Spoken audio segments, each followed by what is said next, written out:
वसिष्ठापरी ज्ञानयोगेश्वराचे कवी वाल्मिका सारिखा मान्य ऐसा. नमस्कार माझा सद्गुरू रामदासा. श्रीराम मला वाटते अंतरी त्वा वसावे, तुझ्या दासबोधासी त्वा बोध व्हावे.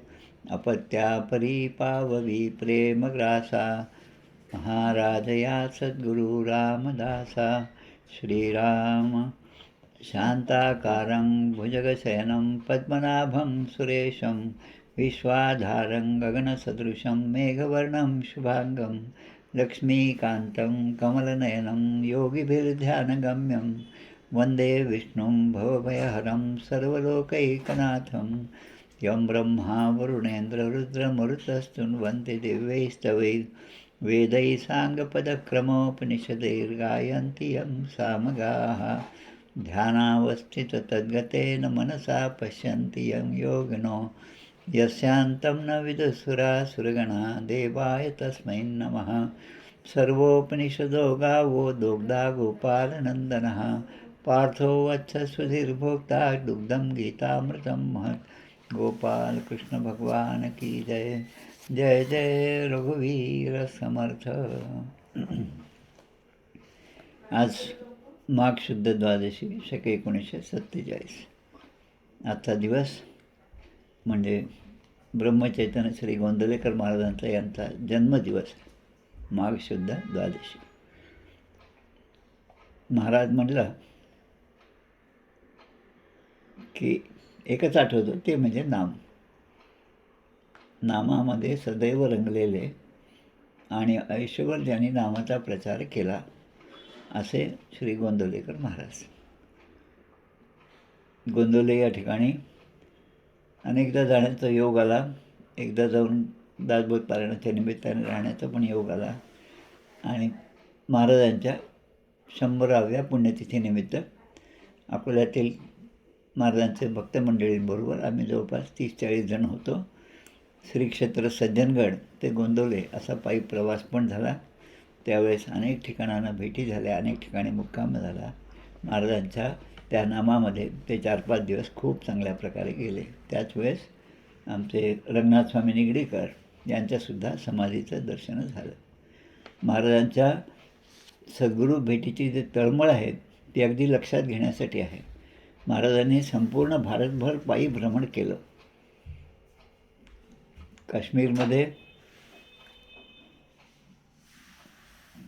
काश्मीरच्या मंदिरामध्ये ते गेले.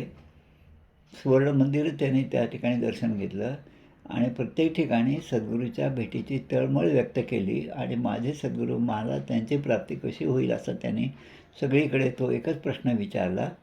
नंतर ते कलकत्त्याला सुद्धा गेले आणि एवढं करून सगळ्यात शेवटी आपलं त्यांचं गाव तुकामाईच्या ठिकाणी ते जाऊन पोचले. आणि महाराज येणार आहेत हे तुकामाईनं अगोदरच समजलं आणि ते लगेच सगळ्यांना ओरडून सांगते, आता तो येणार आहे, तो आला की मला सगळं लुटून नेणार आहे. आणि मग महाराजांनी त्यांची परीक्षा घेतली आणि परीक्षेमध्ये ते पास झाले, उत्तीर्ण झाले आणि महाराजांनी त्यांना अनुग्रह दिला.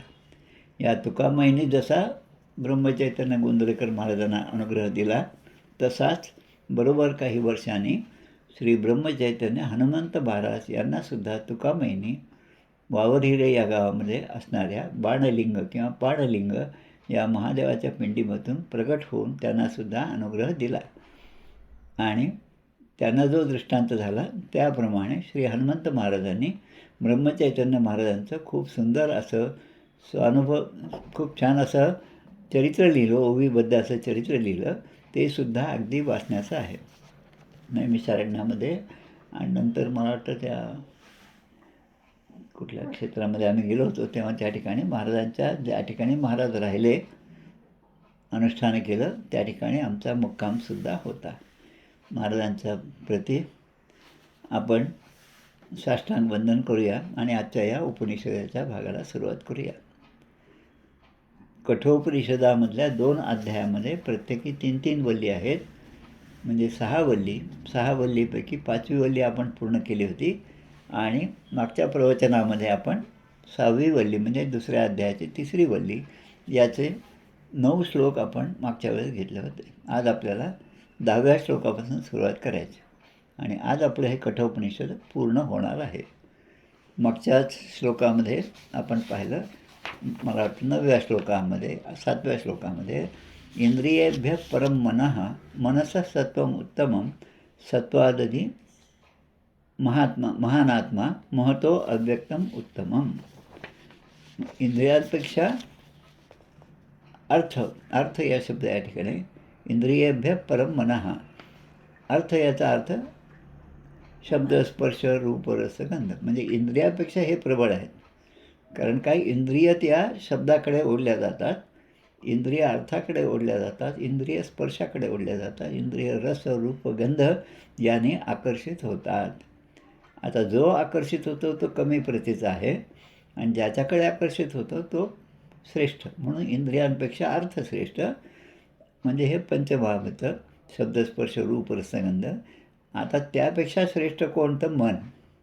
जोपर्यंत मन त्याकडे वळत नाही तोपर्यंत ते सगळं त्याकडे आकर्षण होत नाही. आता मनापेक्षा मनसस्तु बुद्धी, बुद्धी त्यापेक्षा श्रेष्ठ आणि बुद्धीला चालना देणारा आत्मतत्व जे आहे ते श्रेष्ठ आहे आणि त्या आत्मतत्वापेक्षा श्रेष्ठ असणारा महान आत्मा आणि मग त्यावर असणारा अव्यय असा पुरुषोत्तम परम पुरुष आहे. हे आपण मागच्या अध्यायामध्ये पाहिलं. म्हणजे मन एकाग्र असेल, श्रवण होत आहे आणि ते होत असताना आपलं चित्त एकाग्र झालं पाहिजे. म्हणून असं म्हणतात की एखाद्या गोष्टीचं वाचन असणं वेगळं आहे, एखाद्या गोष्टीचं श्रवण असणं होणं हे सुद्धा वेगळं आहे. म्हणजे वाचनाने आणि श्रवणाने जे येतं त्यापेक्षा जास्त जाणण्याने माणूस अधिक सुज्ञ होतो. तिन्ही गोष्टी महत्त्वाच्या आहेत. आणि मग इथे म्हणलेलं आहे, समर्थ आपल्याला प्रत्येक गोष्टीमध्ये एक एक उदाहरण देत असतात. श्रवणासाठी सगळे लोक येतात, पण समर्थ म्हणतात विषयी लोक श्रवणा येती ते बायकांकडेच पाहती, चोरटे लोक ते चोरून जाती पादरक्षा. आता कोणत्या काळातला हा दासबोध? 300-400 वर्षापूर्वीचा. आणि हा जो गुण आहे तो आजही आपल्याला दिसतो. म्हणजे अवगुण जे आहे ते कमी झाल्यासारखे दिसत नाहीत. लोकांची संख्या वाढलेली आहे, श्रवण करणाऱ्यांची संख्या वाढलेली आहे, पण माणसाचा मूळ स्वभाव आहे तो काही जात नाही. आता पुढचा श्लोक आत्ता जो आपल्याला पाहायचा आहे त्यामध्ये नचिकेताने विचारलेल्या प्रश्नाचं उत्तर देताना यमराज या ठिकाणी म्हणतात. आता यमराजाबद्दल सांगायचं म्हणजे यमाचा रंग कोणता? आपण म्हणतो काळा का भिन्न? काळा रंग.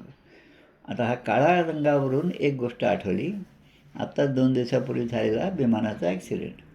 आता त्याच्यामधलं काही काही तथ्य हळूहळू समोर येत आहेत, पण कुठलाही ॲक्सिडेंट विमानाचा झाला तर त्यामध्ये सगळ्यात महत्त्वाची गोष्ट म्हणजे ब्लॅक बॉक्स. आता ब्लॅक बॉक्स काय असतो, कसा असतो मी काही पाहिला नाही, पण तो सापडल्यानंतर तो अपघात कशामुळे झाला याचं कारण मीमांसा स्पष्ट होते. आता त्याला ब्लॅक बॉक्स का म्हणतात हे इंग्रजांना माहीत नसेल, पण आपल्याला ते माहिती आहे, आपल्या सनातन धर्माला माहिती आहे. कारण ब्लॅक हा जो काळा रंग आहे तो यमराजाचा रंग आहे. यम हा काळ्या रेड्यावर बसून आलेले आहेत. यमराजाचा प्रतीक म्हणून तो काळा आणि म्हणून तो ब्लॅक बॉक्स. आणि तो ब्लॅक बॉक्स असेल तर सगळ्या गोष्टी सहजपणे समजून येतात, कारण मीमांसा अधिकपणे स्पष्ट होते. आता योगाच्या बाबतीमध्ये नचिकेताने जो प्रश्न विचारला त्याबद्दल आता यमराज उत्तर देतात की मन आणि इंद्रिय, मनाची धाव कोणामुळे तर इंद्रियांमुळे बाहेरच्या बाजूला असते आणि त्या इंद्रियांची धाव थांबून परमात्म्याची प्राप्ती करण्याचं खरं साधन कोणतं असा प्रश्न नचिकेताने विचारला. यमराज त्याचं उत्तर देतात. तिथून आपल्याला आजची सुरुवात करायची. यदा पंचावतिष्ठन्ते ज्ञानानि मनसा सह बुद्धिश्च न विचेष्टती तामाहुः परमां गतिम. यदा पंचावतिष्ठन्ति, पंचाव म्हणजे पंच ज्ञानेंद्रिय. 5 ज्ञानेंद्रिय आपण जाणतो. डोळ्याने रूपाचं ज्ञान होतं, स्पर्शाने समोरच्या वस्तूचं ज्ञान होतं, थंड आहे गरम आहे खूप. त्यानंतर श्वास जो आहे, वास जो आहे, नाकाने ग्रहणे त्याने काय होतं की त्या गोष्टीचा सुगंध दुर्गंध आपल्याला येतो. असे सगळे यदा पंचावतिष्ठन्ते ज्ञानाने मनसा सह, म्हणजे हे 5 अधिक ज्ञान आणि मनसा सह, ज्ञान म्हणजे ज्ञानेंद्रिय आणि मनसा सह हे सगळं असेल, पण मन जर तिथे केंद्रित नसेल तर कुठल्याही प्रकारचं आपण बोध घेऊ शकत नाही. आता मनसा सह म्हणजे मनसा या सगळ्यांनाच मन जर स्थिर असेल, बाहेरची धाव बंद झालेली असेल, तर त्या ज्ञानाने हे सगळं आपण जाणू शकतो, परब्रह्माचं तत्त्व जाणू शकतो. बुद्धिश्च न विचेष्टती, पण ते जाणत असताना बुद्धिश्च न विचेष्टती. आता आपण जे आता ओळी म्हणली, विषयी लोक श्रवणा येते त्या बायकांकडेच पाहते. म्हणजे श्रवणाला सगळे बसलेले आहेत, पण त्यांचं मन त्या ठिकाणी एकाग्र नसल्यामुळे ते मन ते भ्रमित होतं. चित्तदृष्टी इथं होत आहे, ताळतंत्र कळेची ना, असं आपण आळस लागला पाठी बुद्धी दे रघुनायका. हे सगळं जे आपण म्हणतो रोज उपासनेमध्ये, याचा प्रत्यय आपल्याला अशा ठिकाणी गेल्यावर येतो. पण कोणाला येतो? जो हे उपासना करतो आणि त्याचा अर्थ जाणून घेतो, त्याला या बाहेरच्या उदाहरणामुळे तो प्रत्यय येतो. आणि मग मनापासून माणसाला एक आनंद होतो की समर्थ आपल्याला किती प्रकारे आणि कशा प्रकारे अत्यंत सावधान राहायला सांगतात.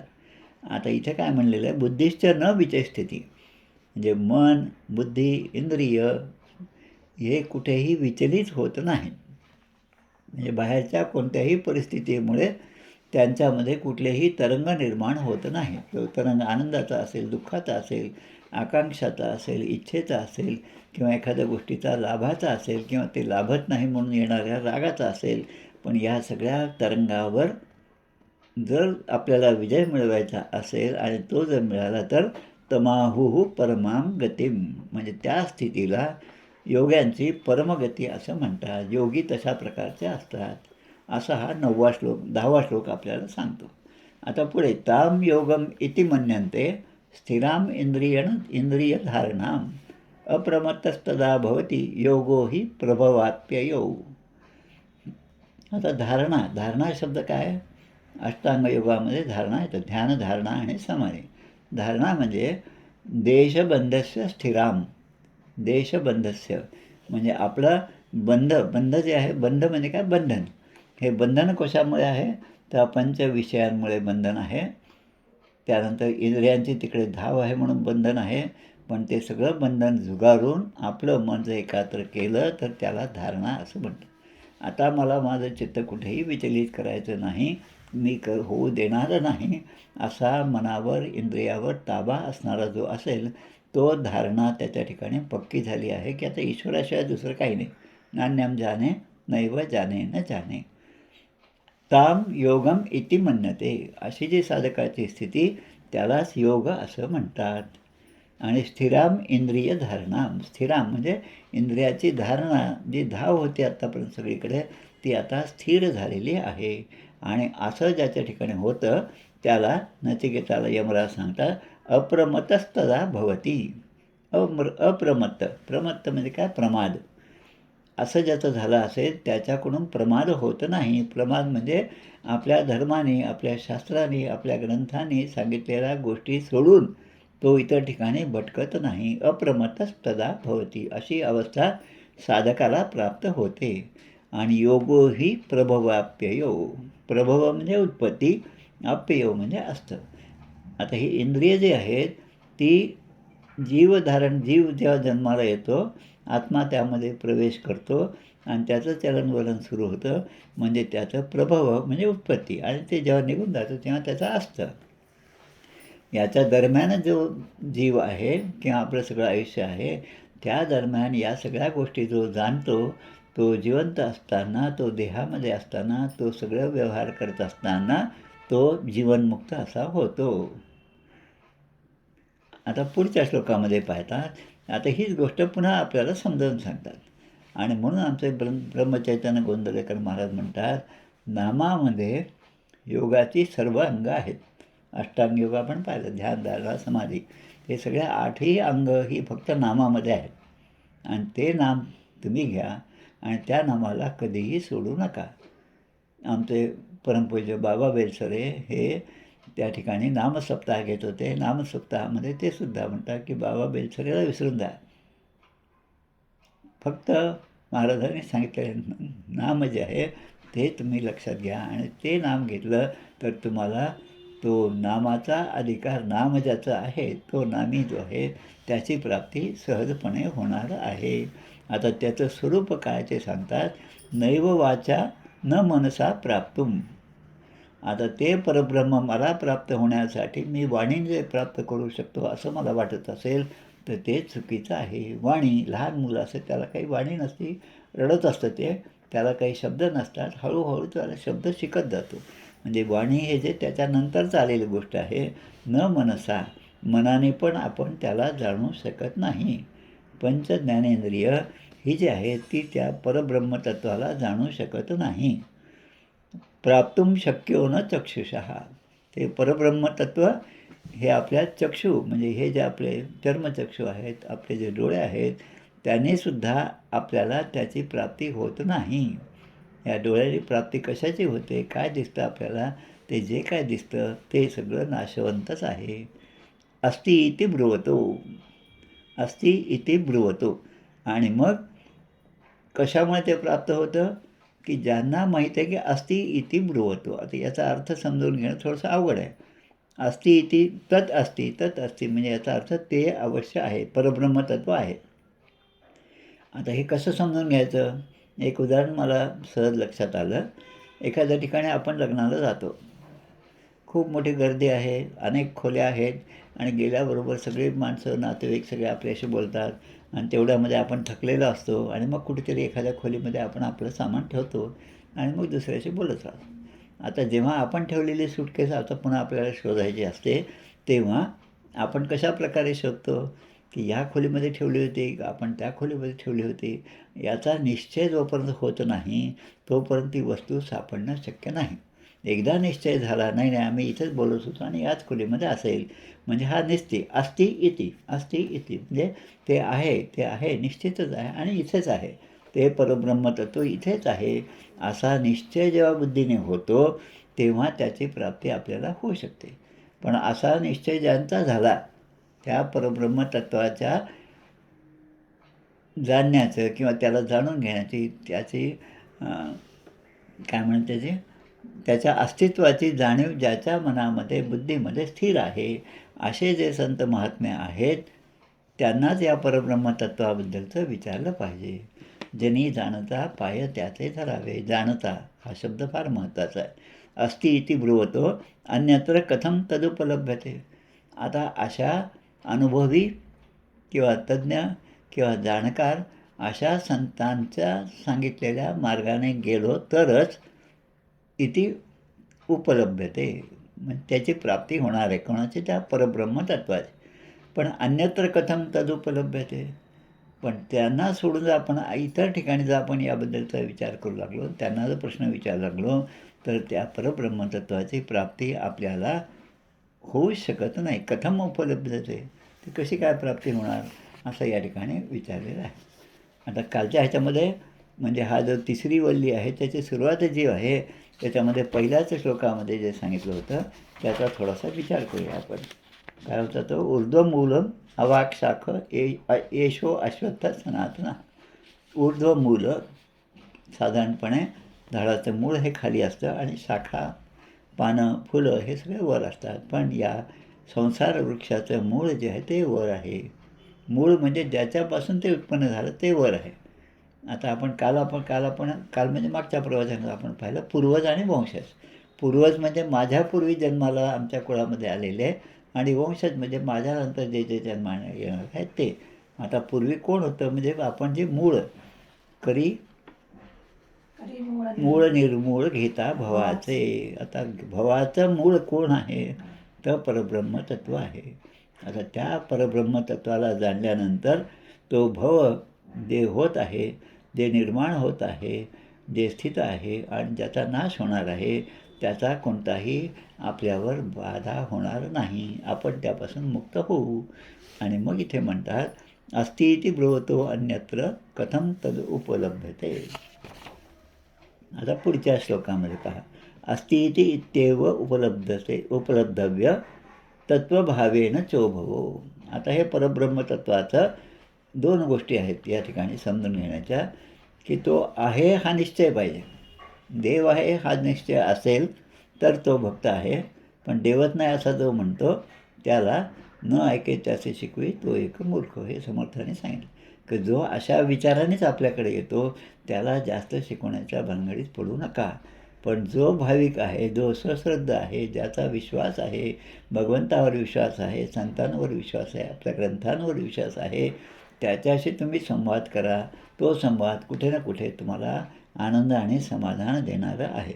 आणि म्हणून तो आहे हा एक निश्चय. आणि दुसरा निश्चय काय म्हणजे तत्वभावेनं, त्या भगवंताचं तत्त्व काय आहे, तो कशा रूपाने आहे, तो कसा मला दिसेल, तो माझ्यासमोर कसा प्रगट होईल, किंवा त्याचा प्रभाव मला कसा अनुभवास येईल. चोभयो च उभयो, उभयो म्हणजे दोन्ही गोष्टी. एक तर काय तो आहे अस्तित्वाची जाणीव, आणि दुसरं म्हणजे त्याचं तत्त्व आहे त्याची जाणीव. हे दोन जर असते तर अस्ति इति इत्युपलब्धस्य तत्वभाव प्रसिद्धते. आता या दोन गोष्टी ज्या ठिकाणी एकत्र असतात त्या ठिकाणी परमात्म्याचं तात्विक रूप जे आहे ते प्रगट होते. ध्रुवाचं उदाहरण घ्या. त्या जंगलामध्ये झाडाखाली बसले ध्रुव आहेत, 5-6 महिन्याची उपासना आहे, आणि अंतरंगामध्ये भगवंत प्रगट झाले. त्याचं दर्शन ते घेत आहेत, आणि ते दर्शन घेता घेता मध्येच ते रूप जे आहे ते अदृश्य झालं. आता अदृश्य झाल्याबरोबर चित्त चलबली, चित्तामध्ये तरंग उठले. अरे कोण आहे, कुठे आहे तू, आत्ता पण मला दिसत, आता कुठे गेला, असं म्हणून त्यांनी लौकिक म्हणजे चर्मचक्षु ते उघडले. आणि उघडल्यानंतर त्यांना दिसलं जे आत्तापर्यंत माझ्या चित्तामध्ये प्रगट झालेलं होतं ते आता प्रत्यक्षामध्ये प्रगट झाले. तत्वभाव प्रसिद्धते, प्रसिद्धते म्हणजे प्रगट झालं. आता ही झाली उपासना. आता पुढे एक शब्द येतो निष्काम भावाची उपासना. निष्काम भावाचा महिमा जो आहे तो आता या ठिकाणी यमराज नचिकेताला समजावून सांगतात. आता निष्काम भाव कसं, सकाम आणि निष्काम. सकाम जे आहे ते सगळं तमोगुणामध्ये येतं असं म्हणतात. दासबोधामध्ये एक ओवी येते, सकाम अनुष्ठान असेल ते तमोगुणच आहे, कारण त्यामध्ये कामना जी आहे ती महत्त्वाचं आहे. आणि निष्काम असेल की काहीच नाही आपल्याला पाहिजे, फक्त भगवंता तुझं दर्शन, तुझं अस्तित्व हे मला पदोपदी जाणवलं पाहिजे. आणि भगवंत आहे ही जर जाणीव झाली तर मग माझ्याकडून कुठलंही प्रमाद होणार नाही. यदा सर्वे प्रमुच्यन्ते कामा ये अस्य हृदि स्थिताः अथमर्त्यो अमृतो भवति अत्यत्र ब्रह्म समश्नुते. म्हणजे या ठिकाणी निष्कामचा महिमा सांगतात आपल्याला, की यदा सर्वे प्रमुच्यन्ते कामाः. कामाः याचा अर्थ काय, जीवाच्या मनामध्ये असणाऱ्या इच्छा किंवा कामना. एखादी इच्छा माझ्या मनामध्ये आली, ही गोष्ट मला पाहिजे, ती इच्छा आल्यावर त्या इच्छापूर्तीच्या ठिकाणी माझं कर्म सुरू होतं. आणि ते कर्म करत असताना त्याच्या आड जर कोणी असेल तर त्याच्यावर मला राग येतो. माझ्या त्या कामामध्ये ज्याची मदत होती त्यांचे उपकार वाटतात. म्हणजे हे सगळं चक्र तिथून सुरू होतं. आता या सगळ्या चक्रापासून प्रमुच्यन्ते म्हणजे या चक्रापासून मुक्ती ज्याला कोणाला मिळते. यदा सर्वे प्रमुच्यन्ते कामा म्हणजे अशा सगळ्या कामना मनामध्ये निर्माण होणारच नाही अशी ज्याची धारणा आहे, ज्याच्या जीवाची अशी स्थिती आहे, यह अस्य हृदय स्थिताः. मग त्याचं हृदय अशा ठिकाणी शांत झालेलं आहे, त्यालाच या ब्रह्माचा अनुभव येतो. अथ मर्त्यो अमृतो भवती म्हणजे मर्त्यो म्हणजे या मृत्यूलोकातला तो जीव ज्याला जन्म झाला तो स्थित आहे आणि नंतर नाश पावणार आहे, त्याला मर्त्यो म्हणलेलं आहे. आणि मर्त्यलोक असं आपण म्हणतो, त्याला अमृताची प्राप्ती होते भवती. आणि अत्र ब्रह्म समश्नुते म्हणजे त्याच्याच हे ब्रह्म अनुभवास येते. आता हे पुन्हा आपल्याला समजावून सांगतात, कारण अंतःकरण जे आहे त्याचे भाग आपण म्हणतो, अंतःकरण चतुष्ट म्हणतो आपण. त्याच्यामध्ये 4 भाग, मन, बुद्धी, चित्त आणि अहंकार. आता त्याचं मन जे आहे ते काय आहे, सगळ्या इंद्रियांचा स्वामी आहे. मन तिकडे गेलं तर त्याची ती धाव ते आपल्या लक्षात येते, आपण त्याला आतमध्ये खेचू शकतो. आणि मनाने माणूस संकल्प करतो, मनामध्ये माझ्या आलं आज आपण गावाला जाऊया, आणि मग थोड्या वेळ वाटतं नाही आज कसं जायचं, उद्या स्थिती चांगली आहे मग उद्या दर्शनाला जाऊया. म्हणजे हा निश्चय, संकल्प आणि विकल्प करणं हे मनाचं काम आहे. आता बुद्धी काय आहे? संकल्प आहे, विकल्प आहे. आता कोणत्या मार्गाने जायचं हे ठरवण्यासाठी बुद्धी ही निश्चयात्मक बुद्धी आहे. म्हणजे विवेक करणे, विवेक म्हणजे दोन्हीमधली एका गोष्टीची निवड करणे, निश्चय करणे. चांगलं काय आणि वाईट काय याचा निश्चय बुद्धी करत असते. आता हे झाल्यानंतर चित्त जे आहे, आपले चांगले संस्कार असेल तर आपण त्या ठिकाणी एखाद्या मंदिरात जाऊन दर्शन घेऊ. एखादा चांगला दिवस आपल्याला खूप प्रसन्नता वाटते, तर एखाद्याला वाटतं की नाही, मंदिरात जाऊन छान दर्शन घेऊया, खूप आनंद मिळेल. दुसरीकडे आपली काहीतरी दुसरीच इच्छा असेल किंवा जुन्या काहीतरी आठवणी आहेत, तर त्या आठवणीच्या मागे आपण धावत गेलो तर मग मात्र आपलं चित्त त्या आठवणीच्याच मागे धावणार आहे. आता चौथा भाग जो आहे, मन, बुद्धी, चित्त आणि अहंकार.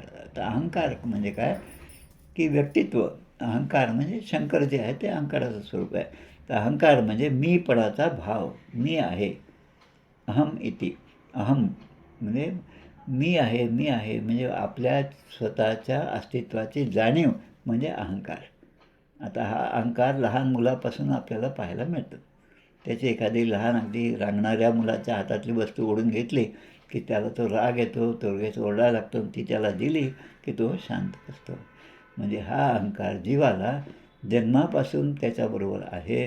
पण तो अहंकार कशाचा असावा? लौकिकाचा नसावा, तो परमार्थाचा असावा. तो परब्रह्माच्या प्राप्तीचा अहंकार त्याच्यामध्ये तो असावा आणि त्यातूनच चांगलं व्यक्तित्व असं निर्माण होतं. अनेक संत महात्मे जे आपण पाहतो त्यांच्या ठिकाणी जी हाव आहे, जी काही प्राप्तीची इच्छा आहे, ती फक्त भगवंताच्या कृपेच्याच प्राप्तीची इच्छा असते. आता पुढे संशयरहित दृढ निश्चय याचं स्वरूप काय ते आपल्याला सांगतात. आता अजून एक गोष्ट येते. मुंडकोपनिषदामधला हा मंत्र आहे, भिद्यते हृदय ग्रंथीस छिद्यन्ते सर्व संशयाः क्षीयन्ते चास्य कर्माणि तस्मिन् दृष्टे परावरे. मुंडकोपनिषद आहे. दुसऱ्या अध्यायामध्ये दुसऱ्या बोलली, आता आपण अध्याय बोलली त्या भाषेत बोलू. 2-2-2 दुसरा मंत्र त्यामध्ये. भिद्यते हृदय ग्रंथी. भिद्यते, 3 शब्द महत्त्वाचे यामध्ये. भिद्यते, नंतर छिद्यते आणि क्षीयन्ते. भिद्यते म्हणजे काय? जी गाठ आहे, हृदयातील गाठ आहे ती सोडती. जसा गुंता आहे तो गुंता सोडवतो, त्याला म्हणतं भिद्यते. त्याच्यानंतर छिद्यते. छिद्यते म्हणजे छिन्न बिच्छिन्न करणे. काय? तर जे संशय मनामध्ये होते भगवंताच्या अस्तित्वाबद्दलचे ते संशय दूर होणे. आणि क्षीयन्ते, क्षीयन्ते म्हणजे जे कर्माच्या बंधनामध्ये अडकलेले आहेत त्या कर्माच्या बंधनापासून सुटका. ह्या तिन्ही गोष्टी कशाने होतात? भिद्यन्ते हृदयग्रंथीस छिद्यन्ते सर्व संशयाः क्षीयन्ते चास्य कर्माणि. असं ज्याचं तिन्ही गोष्टी झालेल्या असेल तस्मिन् दृष्टे परावरे, त्याच्या दृष्टीपथावर ते परब्रह्म येतं. म्हणजे तो त्या परब्रह्माचं अस्तित्व जाणू शकतो. आता पुढच्या ह्याच्यामध्ये अजून एक पहा. 3 गोष्टी या ठिकाणी सांगितल्या. जीवनमुक्ताची स्थिती कशी आहे हे या 14व्या मंत्रामध्ये सांगितलेलं आहे. जीवनमुक्ताची स्थिती काय आहे? यदा सर्वे प्रमुच्यन्ते कामा येस्य हृदि स्थिताः अथमर्त्यो अमृतो भवति अत्र ब्रह्म समुष्णुते. आणि पुढच्या श्लोकामध्ये यदा सर्वे प्रभिद्यन्ते हृदयस्येह ग्रंथयः अथमर्त्यो अमृतो भवेत् एतत् वही अनुशासनम. एतावत ही अनुशासनम. ज्याच्या हृदयातील गाठी ह्या सुटलेल्या आहेत, ज्याच्या कामना आता स्थिर झाल्या, कामना आता उत्पन्नच होत नाहीत, आणि ज्याची इच्छा म्हणजे काहीतरी अजून मिळवावं ही इच्छा जी आहे ती सुद्धा आता नष्ट झालेली आहे, तो शांत चित्त होतो आणि त्यालाच फक्त त्या अमृताच्या तत्वाचा प्राप्त होते. आता मर्त्यो अमृतो भवेत एतावत ही अनुशासनम. अनुशासन म्हणजे भगवंताचा अधिष्ठान जे आहे त्याचा अनुभव एतावत ही अशाच जीवाला होतो ज्याच्या हृदयामध्ये कुठल्याही गाठी नाहीत. मनाने तो अगदी सरळ आहे, कुठल्याही सगळ्यांवर तेवढंच प्रेम करणारा आहे. ज्याच्या कामना मनोकामना मनाच्या श्लोकामध्ये येतं पहा की सगळे कामना जे आहेत त्या कामना कशाची? तर भगवंताच्या प्राप्तीची. बाकी लौकिकातल्या इच्छा ज्या आहेत त्या निर्माण होणारच नाहीत. पण जी काय असेल मनोवासना रामरूपी बुडाली. मनाच्या वासना ज्या असतील त्या रामाच्या ठिकाणीच बुडाली, म्हणजे त्यालाच अर्पण केल्या, अशी ज्याची स्थिती आहे त्याला मर्त्यो अमृतो भवती. मर्त्य लोकात असला तरी तो अमृतत्वाची त्याला प्राप्ती होते. आता पुढचा श्लोक जो आहे 16, 17 आणि 18 3 श्लोकामध्ये हा पूर्ण हे प्रकरण या कठोपनिषदाचा उपदेश जो आहे त्या नचिकेताला केला तो पूर्ण होतो. आता याचा आधीपासूनचा एक प्रश्न होता की जीव जन्माला आला, काही काळ या ठिकाणी राहिला आणि त्याची वेळ झाल्यावर यमराज, म्हणजे आता नचिकेता यमराजाला सांगतो की तुम्ही येता आणि त्या जीवाला तुम्ही घेऊन जाता.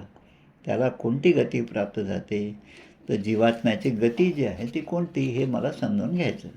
म्हणजे मेल्यानंतर त्याला सद्गती प्राप्त होते. आपण प्रत्येकाबद्दल असंच म्हणतो, त्या आत्म्याला शांती प्राप्त हो. आता तसं पाहिलं तर आत्म्याला शांती प्राप्त होत नसते. आत्मा हा शांतच असतो.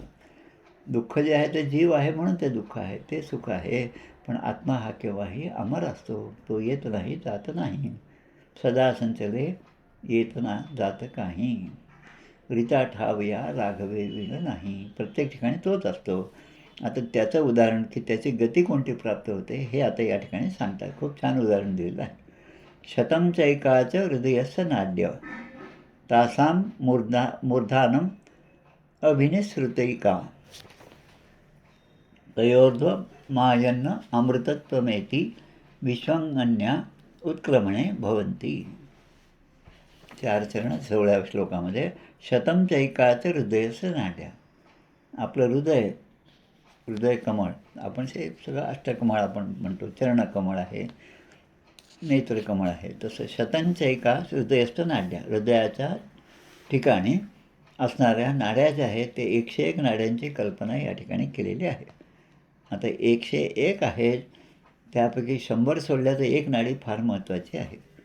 कारण ती नाडी तासाम म्हणजे त्या 101 नाड्यांपैकी एक तासाम, एक नाडी अशी असते की तिची गती ही ऊर्ध्व आहे. अध आणि ऊर्ध्व म्हणजे वरच्या बाजूला आणि अध म्हणजे खालच्या बाजूला.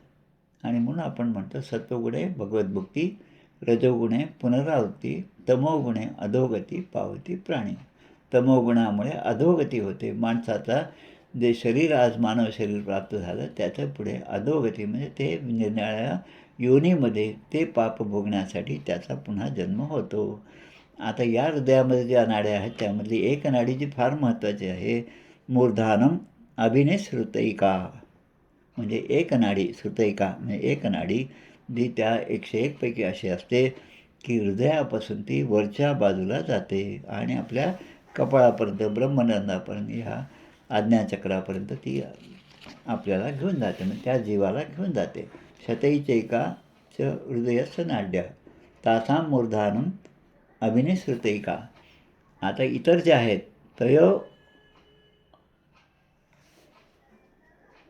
तयोर्ध्वं मायन अमृतत्वमेति विसंग अन्या उत्क्रमणे भवन्ति. आता त्या एका नाडीला सोडून जेवढ्या नाड्या आहेत त्या कुठे जातात, तर त्या सगळीकडे पसरलेल्या असतात. आणि ही एक मात्र फक्त तिचं एकच ध्येय की परब्रह्माची प्राप्ती. बाकीच्या ज्या 100 आहेत त्या सगळ्या विषयाकडे धावत असतात. तशा या नाड्या ज्या आहेत त्या जर इतर ठिकाणी धावत असल्या तर त्या जीवाला उत्क्रमण याचा अर्थ काय म्हणतो आपण, की आपण म्हणतो प्राणोत्क्रमण झालं, प्राणाचं उत्क्रमण झालं. तो उत्क्रमण म्हणजे मरणकाल जवळ आला आणि तो मृत्यूला प्राप्त झाला. आता अशा नाड्या किती आहेत, तर 100 नाड्या आहेत. आता या नाड्या काय करतात, तर जीवाला अन्य विश्वं अन्याः उत्क्रमणे भवन्ति, त्या जीवाला अनेक योनीमध्ये भटकवत राहतात. म्हणजे पुन्हा पुन्हा त्याच्या कर्मानुसार त्याला जन्म मरण प्राप्त होतात. आता परब्रह्माच्या तत्वाबद्दलचं शेवटच्या 2 श्लोकामध्ये सांगतात. अंगुष्ठ मात्र पुरुषो अंतरात्मा सदा जनानां हृदये सन्निविष्टाः ताम स्वाच शरीरात प्रवृहेन मुंजादि वेशिकां धैर्येण तम विद्यात शुक्रम अमृतम विद्यात शुक्रम अमृतम इति. या पूर्ण उपनिषदामध्ये बरेच शब्द जे आहेत ते पुन्हा पुन्हा वारंवार आलेले आहेत. अंगुष्ठ मात्र ते परब्रह्माचं स्वरूप काय आहे, अंगुष्ठ मात्र एका अंगठ्याप्रमाणे. मागे आम्ही छानपैकी एक भागवत ऐकलं होतं, काय त्यांचं नाव, त्या बाई होत्या प्रेमा पांडुरंगे, डॉक्टर प्रेमा पांडुरंगे.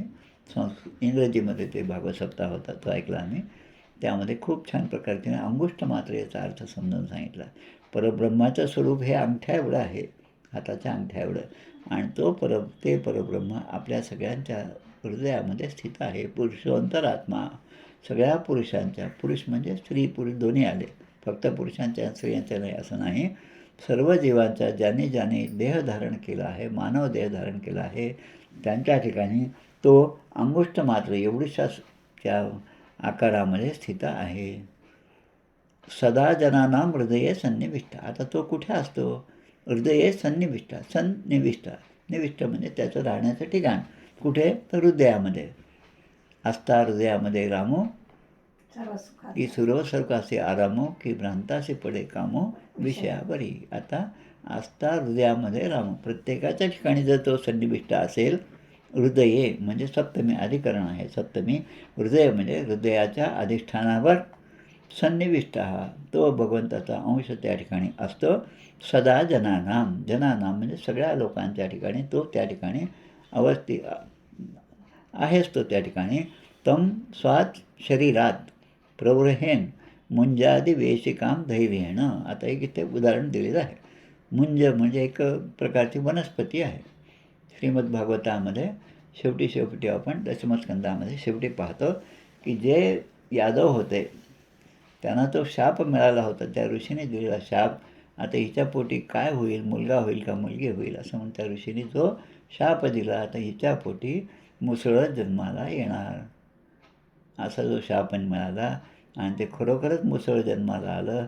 आणि मग त्या ठिकाणी मुसळाचे पुन्हा तुकडे केले आणि ते सगळे त्या समुद्राच्या पाण्यामध्ये मिसळून टाकले.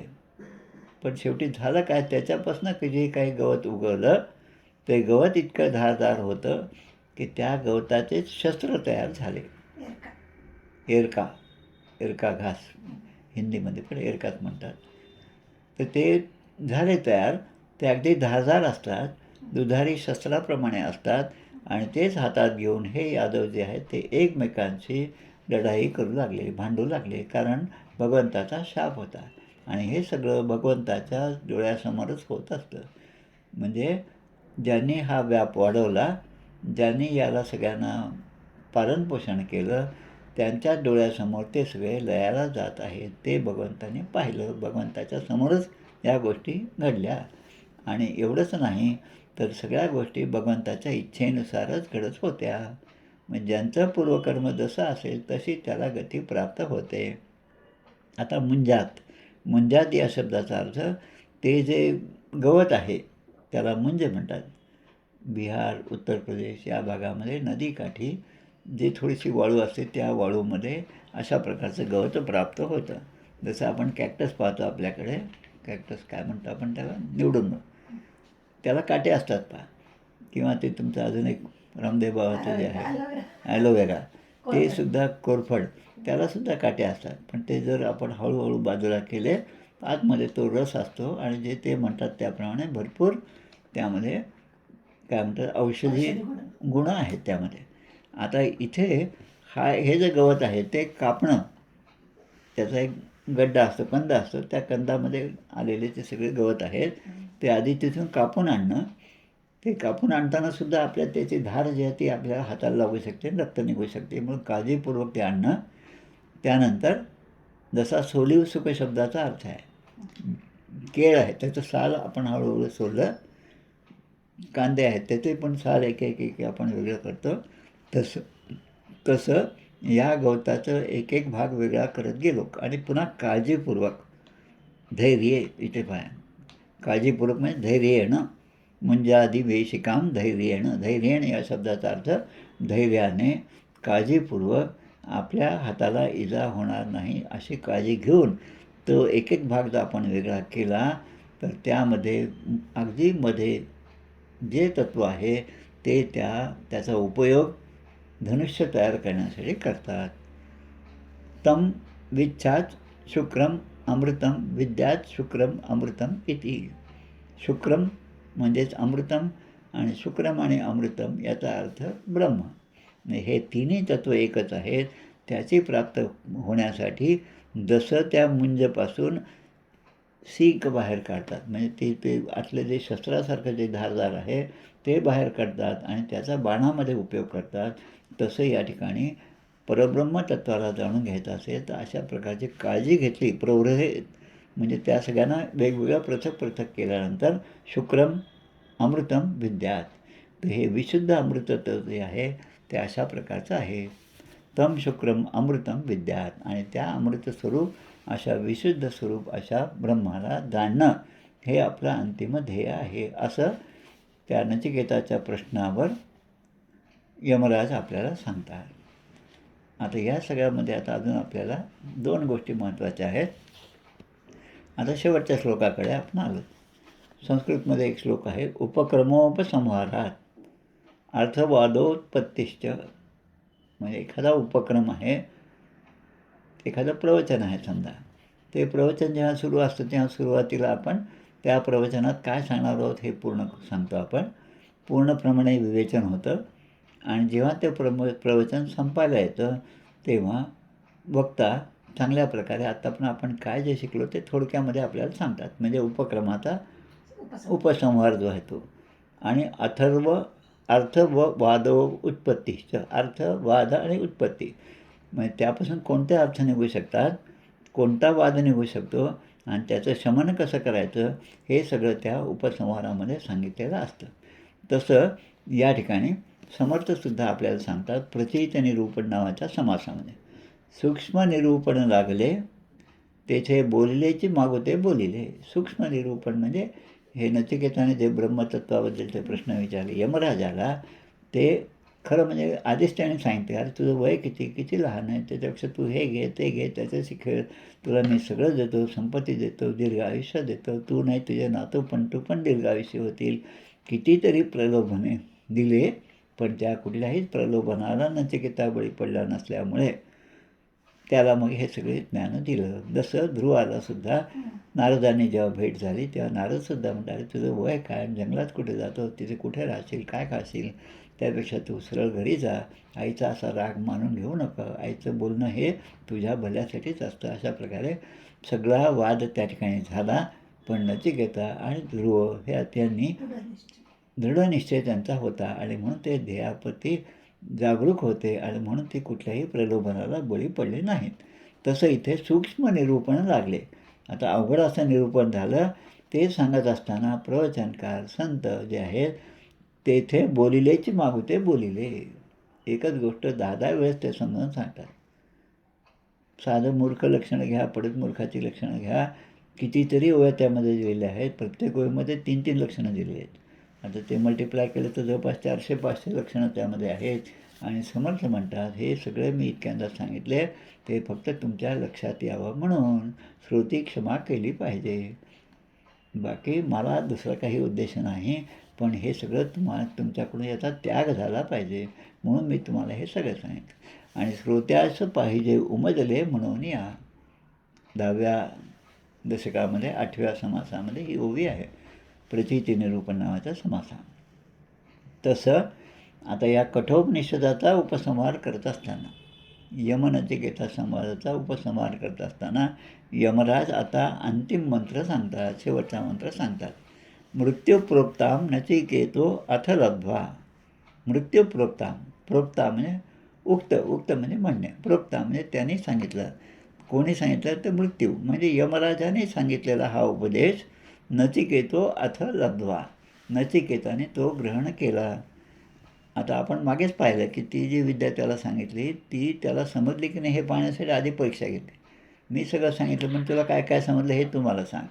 आणि नचिकेताने जसं तर तसं त्या शब्दामध्ये जेव्हा ते पुन्हा त्याच्यापुढे मांडलं तेव्हा याच्या लक्षात आले, नाही याची बुद्धी काहीतरी प्रखर अशी चांगली बुद्धी आहे, प्रगल्भ अशी बुद्धी आहे. आणि मग ते म्हणतात एताम विद्या. आता पुढचा शब्द काय, विद्याम एताम. आता ती विद्या जी आहे तिला तुझंच नाव मी देतो आणि मग ते नाव प्राप्त झालं एताम विद्या. त्याला संस्कृतमध्ये इथे म्हणलं विद्याम एताम योग विधींच कृष्णम. आणि पुढे ब्रह्मप्राप्त विरजो अभूत विमृत्यू. थोडं बाकीचे मोबाईल बंद करा, आवाज बंद करा. कोण आहे ते पहा. ब्रह्मप्राप्तो म्हणजे ब्रह्मलोक, ज्याला ब्रह्माची प्राप्ती झाली आहे त्याची स्थिती कशी ते सांगतात. विरजो अभूत मृत्यू. विरजो म्हणजे रज म्हणजे विकार, रजोगुणाचं म्हणजे त्याला रजोगुणालाच विकार म्हणलं आहे. तर कुठल्याही प्रकारचा रजोगुण ज्याच्या ठिकाणी नाही म्हणजे विकाररहित असा कोण होतो. आणि विकाररहित झाल्याशिवाय ब्रह्माची प्राप्ती होत नाही. तर फलश्रुती सांगतात अन्योप्येवम यो विदध्यात्म एव स एपी एवं भवती. म्हणजे तो तसा होतो कोण की अध्यात्मविद्या कशा प्रकारे प्राप्त होते हे मी तुला सांगितलं. अन्य अपि यः की दुसरा जो कोणी असेल त्याला हे प्राप्त होणार नाही. पण ज्याच्या ठिकाणी ज्याचं हृदय, ज्याचं मन विरज म्हणजे रजोगुणाने रहित असं झालं आहे त्यालाच याची प्राप्ती होते आणि ती तुला झालेली आहे. आणि मग शेवटी सांगतात नचिकेता, तू ही सगळ्या विद्या प्राप्त केली, सगळा विधी जाणला आणि मृत्यूनंतर जीवाचं काय होतं हे सुद्धा मी तुला सांगितलं. आणि जन्ममरणाच्या बंधनातून तू आता मुक्त झालेला आहेस आणि सगळ्या प्रकारच्या विकाररहित तू झाला. त्यामुळे तुझं हृदय, तुझं मन जे आहे ते आता विशुद्ध झालेलं आहे. परब्रह्माचं, परमेश्वराचं तत्त्व ते तू आता जाणलेलं आहेस. आणि मग ते म्हणतात आता तू या ठिकाणून पुन्हा आपल्या घरी जा. तुझे वडील चांगल्या प्रकारे तुझं स्वागत करतील. श्रद्धापूर्वक तू हे सगळं धारण केलेलं आहे आणि विकाररहित झालेलं आहे आणि जन्म आणि मृत्यूपासून तू आता काय सुटलेला आहे. मुंचते प्रमुच्यते तशा अवस्थेमध्ये तू आता आलेला आहेस. असं म्हणून या ठिकाणी ही तृतीय वल्ली समाप्त होत आहे. तृतीय वल्ली आणि एकूण 6 वल्ली, द्वितीय अध्यायातली तृतीय वल्ली. हे सगळं उपनिषद जे आहे, कठोपनिषद जे आहे, कृष्ण यजुर्वेदीय शाखेचं, कठशाखेचं हे उपनिषद आहे. आपण सुरुवातीलाच यामध्ये शांतिपाठ म्हणला होता. तोच शांतिपाठ पुन्हा या ठिकाणी दिलेला आहे. ओम सहनावतु सहनौ भुनक्तु सह वीर्यं करवावहे तेजस्विनावधीतमस्तु मा विद्विषावहे. त्याचा अर्थ आपण सुरुवातीला पाहिलेला आहे. आता समर्थ आपल्याला काय सांगतात याच ठिकाणी. मृत्यूशून्य योगेश्वर याचा पाहावा विचार, दास म्हणे वारंवार सांगो किती. नचिकेताने विचारलेल्या प्रश्नांचं उत्तर दिलं आणि ते उत्तर एकदा नाही पण 4-4दा दिलं. तसं दास म्हणे वारंवार सांगो किती. कशाचं? वृत्तीशून्य योगेश्वर. वृत्ती म्हणजे ज्याच्या मनामध्ये कुठल्याही प्रकारच्या वृत्ती निर्माण होणार नाही असा शांत झालेला जो आत्मा आहे त्याचा पाहावा विचार. आणि दास म्हणे वारंवार सांगो किती. चंचळ नदी निरूपण नावाच्या समासामध्ये पुन्हा 2-3 ओव्या येतात, त्यामधली ही आहे. आता यामध्ये येतं चंचळ नदी गुप्त गंगा स्मरणे पावन करी जगा प्रचित रोकडी पहागा अन्यथा नव्हे. चंचळ नदी म्हणजे काय? ज्या ठिकाणी विद्या आणि अविद्यात्मक माया आहे. आता माया जी आहे ती आपल्याला दोन्हीकडे घेऊन जाते. एखाद्या सापाचे दोन्हीकडे तोंड असतात पहा, म्हणजे आपण काही पाहिलं नाही पण दोन्हीकडे असतात म्हणतात. तसं विद्या आणि अविद्यात्मक ही माया जी आहे ती माया आपल्याला परमेश्वराकडे घेऊन जाते आणि तीच माया आपल्याला परमेश्वरापासून दूरसुद्धा नेते. आणि दुसरं जे आहे या ठिकाणचं गुप्तगंगा हिला काय म्हटलं, तिथे ज्ञानमय सद्विद्या, तिला गुप्तगंगा असं म्हणतात. तर चंचळ नदी गुप्तगंगा स्मरणे पावन करी जगा. या गुप्तगंगेचं विद्या अविद्यात्मक मायेचं त्याचं स्वरूप जाणून ज्ञानमय जी सद्विद्या आहे ती धारण करावी आणि ती धारण केली तर हे परब्रह्मतत्व सहजपणे आपल्याला दृष्टोत्पत्तीस येईल असं समर्थसुद्धा आपल्याला सांगतात. आणि तेच पुन्हा मग ओम सहनावतु सहनौ अववतु म्हणजे आपण गुरु आणि शिष्य उपनिषद असल्यामुळे गुरुच्या जवळ बसून घेतलेलं हे सगळं ज्ञान आहे ते गुरु आणि ते शिष्य या दोघांनाही सहनौ भुनक्तु. त्या दोघांचं जीवन जे आहे ते अधिक चांगलं व्हावं, सहवीर्यं करवावं. त्या उपासनेचं तेज बल जे आहे ते त्यांना प्राप्त व्हावं आणि तेजस्वी नव अधितम असतो. अधितम म्हणजे प्राप्तगण. ते तेज आपल्याला प्राप्त व्हावं त्या दोघांनाही मा विषावही. आणि त्याचा परिणाम म्हणून कुठल्याही प्राणीमात्रांवर काय विषाद किंवा कोणावरही आपला राग लोभ असा नसावा. म्हणजे आपलं अलिप्तपण जे अलिप्तपणा दे रे राम, ब्रह्म अनुभव दे रे राम आपण म्हणतोच नेहमी. तसं ओम शांती शांती शांती असं म्हणत या उपनिषदाचा या ठिकाणी शेवट झाले, उपसंहार केलेला आहे. म्हणजे एकच गोष्ट या ठिकाणी अनेक वेळेस आली. याचं कारण की ही महत्त्वाची गोष्ट आणि महत्त्वाची आपण नाही का लहान मुलांना सांगतो, तुला समजलं का, बरोबर घरून निघाल्यानंतर शाळेतच जायचं आणि शाळेतून निघालं परत यायचं. असं आई सकाळी उठल्यापासून तो पोरगा संध्याकाळी येईपर्यंत सांगते. कशाला सांगते, एकदा सांग, पोरं काही वेळेस मग चिडतात, अगं मग कितीदा सांगते एकच गोष्ट. तसं उपनिषदामध्ये सुद्धा ते परब्रह्मतत्व काय आहे आणि ते कसं नसतं हे अनेक प्रकारे सांगितलं.